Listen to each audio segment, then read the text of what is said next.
بسم اللہ الرحمن الرحیم۔ السلام علیکم ورحمۃ اللہ وبرکاتہ۔ سجدے میں گرنے سے پہلے ان لوگوں کو گلے لگائیں جو آپ کی وجہ سے اذیت میں مبتلا ہیں۔ دل آزاریاں معاف نہیں ہوتی۔ اپنوں سے اختلاف بھلے رکھیے، لیکن کسی میدان میں اپنوں کو ہرانے کے لیے دشمن کی صف میں کھڑا ہونے کی بے وقوفی مت کیجیے۔ جیب میں وزن ہو تو بات میں بھی وزن آ ہی جاتا ہے، جبکہ ہلکی جیب والے کی کسی بات کو سننا لوگ گوارا نہیں کرتے۔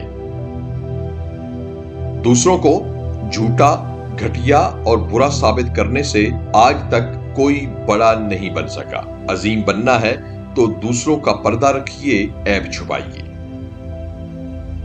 اگر آپ نے حالات بدلنے ہیں تو شکایتیں کرنا چھوڑ دیجیے، اس سے مسائل مزید بڑھتے ہیں۔ محنت کیے بغیر کچھ نہیں ملتا۔ دنیا میں سب سے طاقتور انسان وہ ہوتا ہے جو دھوکہ کھا کر بھی لوگوں کی مدد کرنا نہیں چھوڑتا، بلکہ اپنے اخلاق کو بلند رکھتا ہے۔ روٹھنا منانا زندگی کا حصہ ہے، بس خیال رہے کہ ناراضگی صرف زبان تک ہی ہو۔ دل میں عزت اور پیار کم نہ ہونے دیجیے۔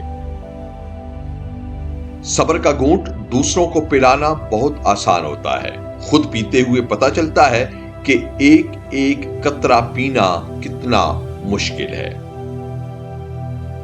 ہم ضرورت پڑنے پر ضرورت مند بن جاتے ہیں اور ضرورت ختم ہونے پر غیرت مند، لیکن احسان مند کبھی نہیں بنتے۔ یقین کریں کہ صبر کی زبان اتنی طاقتور ہوتی ہے کہ ستانے والوں کی بنیادیں تک ہلا کر رکھ دیتی ہے۔ مشکل وقت کو بھلایا جا سکتا ہے، مگر مشکل وقت میں ساتھ اور ہاتھ چھوڑ کر جانے والے کبھی بھلائے نہیں جا سکتے۔ ویڈیو دیکھنے اور حوصلہ افزائی کا بہت شکریہ۔ اپنا اور سب اپنوں کا بہت خیال رکھیے۔ خوش رہیے اور خوش رکھیے۔ والسلام مع الاکرام۔